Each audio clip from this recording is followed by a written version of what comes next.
अस्सलाम वालेकुम नाज़रीन। बुखारी शरीफ के साथ असदज़ादी हाजिर है। आज इंशाअल्लाह कुछ तारीख़ का भी रेफरेंस दिया जाएगा ताकि तारीख़ी वाक़यात भी कुछ सामने आए और बुखारी शरीफ का भी इंशाअल्लाह रेफरेंस दिया जाएगा। मगर आज मैं सोच रहा हूँ कि कुछ अहले सुन्नत के नौजवानों को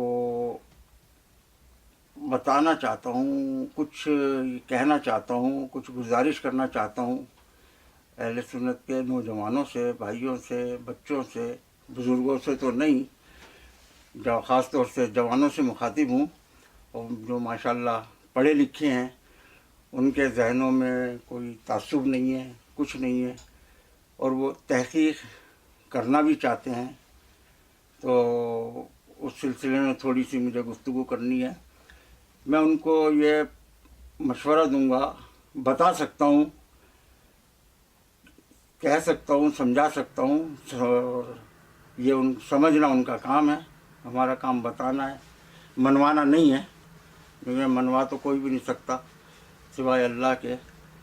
तो मैं उनसे गुजारिश करूँगा कि नौजवान जितने भी तालीम याफ्ता हैं और आजकल सोशल मीडिया का दौर है, किसी चीज़ की कोई प्रॉब्लम नहीं है, कोई दिक्कत नहीं है, आप हर चीज़ आसानी से इंटरनेट के ज़रिए से निकाल सकते हैं। तो मैं इनको दावत दूंगा तहक़ीक़ की, नौजवानों को दावत दूंगा तहक़ीक़ की कि वो दीन के मामले में तहक़ीक़ करें। जैसा कि कुरान शरीफ में बार बार अल्लाह ताला ने फरमाया है, तहक़ीक़ करो, तहक़ीक़ करो, ढूंढो, जुस्तजू करो, गौर करो। तो मैं उनसे ये कहूँगा कि तहक़ीक़ आप शुरू करें तो तहक़ीक़ का तरीक़ा ये होगा कि जो मेरे नज़दीक है, और उलमा क्या कहते हैं वो मुझे नहीं पता, जो जिस तरीके से मैंने तहक़ीक़ की है वो तरीक़ा मैं आपको बता रहा हूँ और बहुत आसान तरीक़ा है।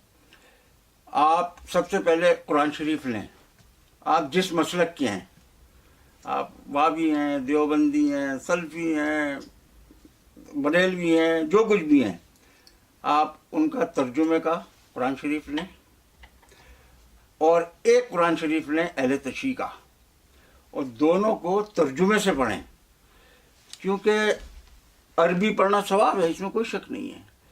आप हाफिज़ हो जाएं और आपसे पूछा जाए कि भाई कुरान में क्या लिखा है, और आप ये कहते हैं कि ये कुरान में तो ये मेरे बाप को भी नहीं पता उसमें क्या लिखा है, क्योंकि मेरा बाप भी हाफिज़ था, मैं भी हाफिज़ हूँ, अरबी जानते हैं। तो इससे समझने के लिए है ये किताब, ये रट्टा लगाने के लिए नहीं है। अरबी पढ़ना सवाब है, इसमें कोई शक नहीं है, मगर आप जब तक समझेंगे नहीं तो आपको पता नहीं चलेगा कि कुरान क्या कह रहा है। तो मेरी आपसे गुजारिश है कि आप तर्जुमे का कुरान शरीफ लें, अपने मसलक का एक लें तर्जुमा, एक अहले तशरीह का लें, दोनों तर्जुमे से आप दोनों कुरान शरीफ को पढ़ें। उसके बाद मैं आपको मशवरा दूंगा, मैं किसी अहले तशरीह की किताब का मशवरा नहीं आपको दूंगा कि आप अहले तशरीह की कोई सी भी किताब फलानी पढ़ें या वो पढ़ें या वो नहीं। फिर मैं आपको मशवरा दूंगा कि आप सबसे पहले सही बुखारी और सही मुस्लिम का मुताला करें। जब आप ये दो तर्जुमे से कुरान शरीफ ख़त्म कर लेंगे ना, और फिर आप सही मुस्लिम और सही बुखारी का जब मुताला करेंगे, हदीसें पढ़ेंगे, तो आपकी समझ में बिल्कुल साफ आ जाएगा कौन सी हदीस कुरान से टैली कर रही है और कौन सी हदीस कुरान के अगेंस्ट में जा रही है। अब जो हदीस कुरान से टैली करे वो हदीस सही है, और सबका आपके यहाँ भी इस पे इजमा है, मगर आप मानते नहीं हैं बेचारे, पता नहीं क्यों। बहरहाल हुजूर की भी हदीस है कि जो हदीस कुरान से मिलती जुलती है वो मेरी है, अगर वो कुरान के अगेंस्ट जा रही है तो उसको दीवार पे दे मारो। ठीक है मेरे भाई, तो ये करें। और उसके बाद फिर आप तारीख़ का मुताला करें, तारीख़ तबरी का करें, इब्न कसीर का, याकूबी का, जो भी तारीख़ की किताबें हैं आप उनका मुताला करें। जब इनका मुताला आप करेंगे तो ये तीनों चीज़ें आपके सामने जमा हो जाएंगी। फिर आपको बहुत आसान हो जाएगा अलग अलग करने का, क्योंकि जंगों के वाक़यात तारीख़ हिस्सा है, वो तारीख़ की किताबों में मिलेगा, हदीस है आपको हदीस की किताब में मिलेगी, कुरान का तर्जुमा आपके पास है, तो आपके जहन में फ़ौरन आ जाएगा कि ये हदीस गलत है, क्योंकि मैंने कुरान शरीफ में ये पढ़ा है कि ये लिखा है और हदीस ये कह रही है, कुरान के अगेंस्ट जा रही है, तो आप उसको तस्लीम नहीं करेंगे। ये बहुत आसान तरीका है। तो मैं आपको ये मशवरा दूंगा नौजवानों को, ताकि कुछ ये जन्नत और दोज़ख का मामला है मेरे भाई। आखिरत में ना आपको कोई मुल्ला मौलवी कोई काम आएगा, ना आपकी औलाद आपके काम आएगी, ना आपके माँ बाप आपके काम आएंगे, कोई भी आपके काम नहीं आएगा। सिर्फ आपके आमाल और जो आपका अकीदा वो काम आएगा आखिरत में, और कुछ काम नहीं आएगा। आप शिया दुश्मनी में कुछ भी करोगे ये आपका नुकसान है। तासुब को छोड़ दें आप, जिस तरीके से मैंने आपको कहा है ना उस तरीके से आप मुताला करें, इंशाल्लाह कामयाबी होगी और फिर आप मुझे दुआएं देंगे। अब ये देखें कि हमारा जो है माविया अबू सुफियान का जो वो सिलसिला चल रहा है, अब ये मैं इसमें से आपको तारीख़ का भी वाक़या दूंगा। ये मेरे पास सही है, ये मुस्लिम में भी है, तिरमिज़ी में, इब्न माजा में ये रिवायत मौजूद है कि माविया ने साद बिन अबी वक़ास को बुलाया और इनसे कहा, तुम अबू तुराब को बुरा भला क्यों नहीं बोलते, तुम इनको गालियां क्यों नहीं देते। देखिए गाली का लफ्ज़ है, लानत नहीं है। अहले सुन्नत के उलमा हमेशा यही कहते हैं, गाली छुपाते हैं, लानत को आगे लाते हैं कि वो लानत करता था, माविया लानत करता था। नहीं, लानत नहीं, लानत तो अल्लाह और अल्लाह के रसूल ने भी की है, लानत तो कुरान में भी है, झूठों पे भी लानत की है, जालिमों पे भी लानत की है। लानत तो हर गाली नहीं है, हर कोई करता है, जो भी गलत कोई काम करता है कहते हैं तुझ पे लानत, गलत काम। मगर यहाँ पर बाकायदा गालियाँ दी जाती थी मौला अली को, ख़ास तौर से ईद के खुतबे में। ईद का खुतबा नमाज के बाद होता है, माविया ने ईद का खुतबा नमाज से पहले ही दिया। क्यों?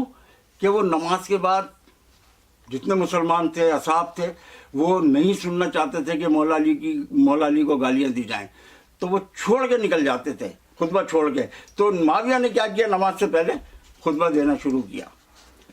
तो अब आप ये देखें, इन्होंने माविया अबू तुराब को तुम गालियाँ क्यों नहीं देते, तो इन्होंने माविया को जवाब दिया, ए माविया, खुदा की कसम, मैंने हुजूर सल्लल्लाहु अलैहि वसल्लम से 3 बातें ऐसी सुनी हैं कि इनमें से अगर एक बात मेरे लिए होती तो वो बात मेरे लिए सुर्ख ऊँटों से बहुत बेहतर होती, सुर्ख ऊँटों से। ठीक है, पहली बात यह कि हुजूर सल्लल्लाहु अलैहि वसल्लम ने मदीने में मौला अली को अपना खलीफा बनाया, अपना नाइब बनाया, जैसे कि हज़रत मूसा अलैहिस्सलाम कोहे तूर पर जाते वक्त हज़रत हारून को बनी इसराइल पर अपना खलीफा नाइब मुकर्रर करके गए थे। सिर्फ फ़र्क यह है कि मेरे बाद कोई नबी नहीं होगा। दूसरी बात, खैबर के दिन अलम मौला अली को दिया। अच्छा, ये तो बड़ी मशहूर हदीस है, मौला अली को जो अलम दिया है, उसमें अल्फाज देखिए क्या है उस हदीस में। उस हदीस में अल्फाज ये हैं हुजूर सल्लल्लाहु अलैहि वसल्लम के कि कल मैं एक ऐसे शख्स को अलम दूंगा जो अल्लाह और रसूल को दोस्त रखता है। ये तो बात हो गई ना, अल्लाह और रसूल को तो सब दोस्त रखते हैं, हर कोई कहेगा हाँ भाई अल्लाह रसूल का मैं दोस्त रखता हूँ। अब ये देखना है अल्लाह रसूल भी आपको दोस्त रखते हैं या नहीं। तो हुजूर ने कहा कि वो शख्स अल्लाह और रसूल को दोस्त रखता है, अल्लाह और रसूल भी उसको दोस्त रखते हैं। ये है पॉइंट कि नबी अलैहिस्सलातु वस्सलाम ने अपने मुंह से, ये मुंह मुबारक से ये अल्फाज अदा किए कि अल्लाह और उसका रसूल भी उस शख्स को दोस्त रखता है। तो मौला अली को बुलाया, आगे आपको मालूम है, मतलब रिपीट करने की ज़रूरत नहीं है कि मौला अली को अलम दिया। अच्छा, तीसरी चीज़, अब आप ये देखें, अल्लाह और रसूल सल्लल्लाहु अलैहि वसल्लम मौला अली को दोस्त रखते हैं اور مولا علی کو معاویہ پہ ابو سفیان گالیاں بک رہے.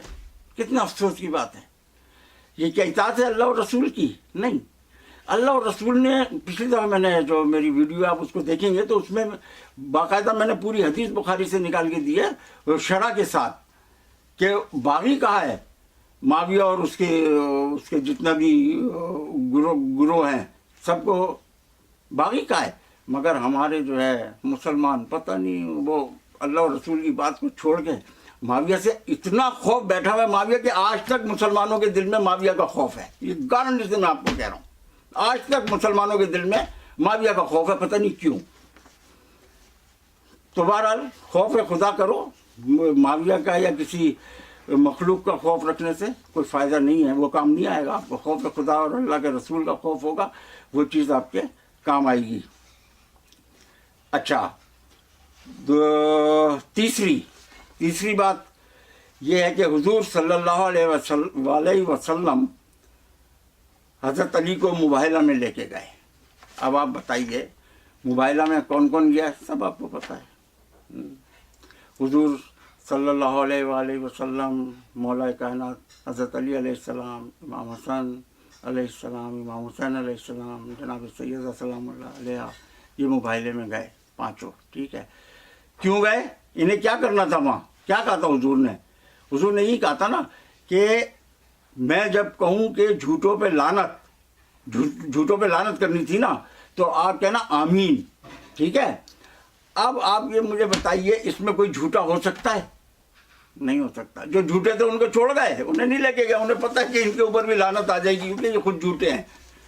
تو اسی لیے بالکل قرآن نے جن کی گواہی دی ہے کہ یہ ہر چیز سے رزق سے دور ہیں، حضور صلی اللہ علیہ وآلہ وسلم ان کو مباہلے میں لے کے گئے.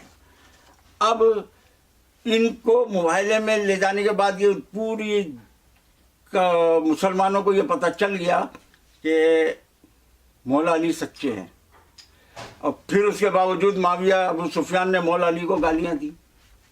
سوچنے کی بات ہے. یہ آپ تحقیق کریں گے تو آپ کو سب کچھ ملے گا. تحقیق نہیں کریں گے تو پھر تو میرے بھائی کچھ بھی نہیں ملے گا. پھر تو چھتر ہی پڑیں گے قبر کے اندر کہ تمہیں تو کچھ پتہ ہی نہیں ہے. مباہلے میں لے کے گیا. اچھا اور یہ بھی فرمایا کہ یہ میرے اہل بیت ہیں. اب اہل بیت کے لیے آپ کو پتہ ہے قرآن میں بھی ہے، مسلم شریف میں بھی اہل بیت کے متعلق حدیث ثقلین دی ہے. آپ اس کی تحقیق کریں تو انشاءاللہ میں کہتا ہوں کوئی مشکل نہیں ہے.